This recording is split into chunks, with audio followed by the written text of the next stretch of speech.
बिस्मिल्लाहिर्रहमानिर्रहीम। अस्सलाम वालेकुम व्यूअर्स, मैं हूं नबील आतिफ और आपसे मुखातिब हूं पंजाब टीवी बहावल नगर से।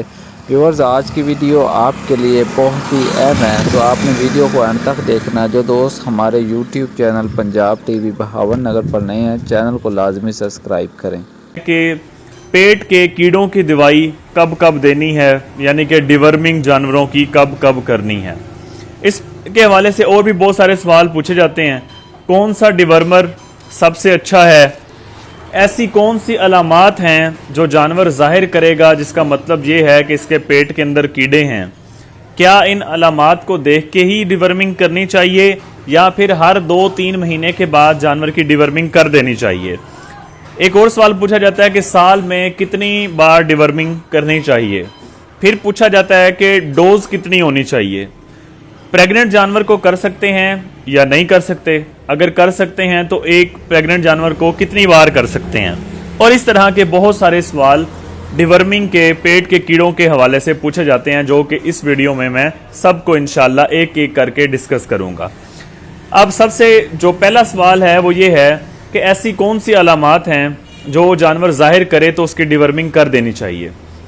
उसमें से पहली अलामत ये है कि जानवर अगर खाना पीना कम कर गया, ठीक है, तब आप देखेंगे कि हो सकता है कि इसके पेट के अंदर कीड़े हों, तब आपको डिवर्मिंग करनी चाहिए। दूसरी अलामत जानवर जाहिर करता है डायरिया अक्सर लगा रहता है, तो वो भी पेट के कीड़ों की वजह से अक्सर डायरिया लगता है, तो वो भी पेट के कीड़ों की एक अलामत हो सकती है। जानवर की जो स्किन है, जो चमड़ी है, वो जिस्म के साथ, हड्डियों के साथ बिल्कुल लग चुकी है। जो मस्कुलर स्ट्रक्चर्स हैं वो ख़त्म होती जा रही हैं। जानवर दिन ब दिन कमज़ोर होता जा रहा है, खा पी भी ठीक रहा है लेकिन फिर भी उसके जिस्म को कुछ नहीं लग रही, तो ये भी एक अलामत हो सकती है पेट के कीड़ों की। इस सूरत हाल में भी आपको डिवर्मिंग की तरफ जाना चाहिए। उसके बाद जानवर की आंखों में से पानी आता रहता है, ठीक है, जिसे गिद्धे वगैरह कहते हैं पंजाबी के अंदर। तो अगर मुसलसल आंखों में से पानी बहता है, गिद्धें आती रहती हैं, तो ये भी एक अलामत है पेट के कीड़ों की। इस वक्त भी आपको डिवर्मिंग का सोचना चाहिए। जानवर खा पी भी ठीक रहा है, गिद्धें भी नहीं आ रही, वजन भी ठीक है, लेकिन जानवर दिन ब दिन दूध कम करता जा रहा है, ये भी एक अलामत हो सकती है डिवर्मिंग की, पेट के कीड़ों की।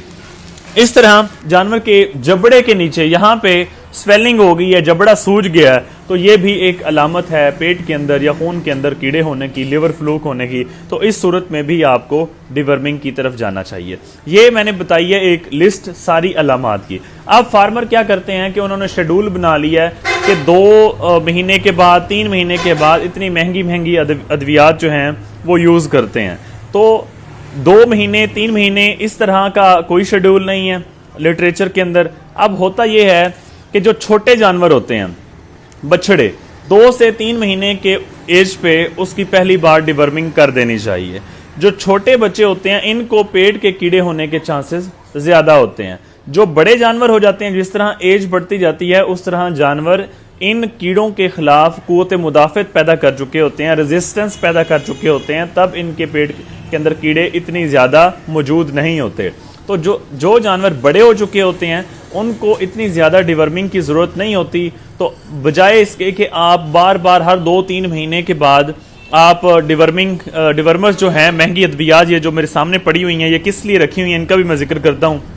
बजाय इसके कि आप 2-3 महीने बाद इसको यूज़ करें, तो आप अपने करीबी जो लेबॉर्ट्री है उसमें आप जाके इसका फीकल सैंपल लें, गोबर सैंपल लें, ये जाके आप टेस्ट करवाएं कि आया कि आपके जानवरों के अंदर कोई कीड़े वगैरह मौजूद भी हैं या ऐसे ही आप डिवर्मर यूज़ किए जा रहे हैं। अंधाधुंध डिवर्मर का इस्तेमाल भी जानवर की सेहत के लिए मुज़र हो सकता है।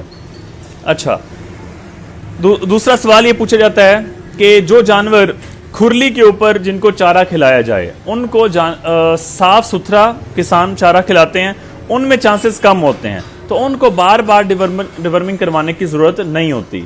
इसके बरक्स ऐसे जानवर जो कि चराई पे होते हैं, जिनको चरागाहों में जाके, जितने भी इंग्लिश कंट्रीज़ हैं वहाँ पे भी ज़्यादा ट्रेंड यही है कि लोग चराई करवाते हैं। तो ये जो जानवर चराई करते हैं, ये गोबर इनका जो है खाने में वो भी शामिल हो जाता है, ज़मीन के साथ जड़ी बूटियाँ जो होती हैं वो भी शामिल हो जाती हैं। तो इनको दूसरे जो जानवर हैं जो कि खुरली के ऊपर, टेबल के ऊपर खाते हैं, उनकी बनिस्बत इनके अंदर पेट के कीड़े होने के चांसेस ज़्यादा होते हैं।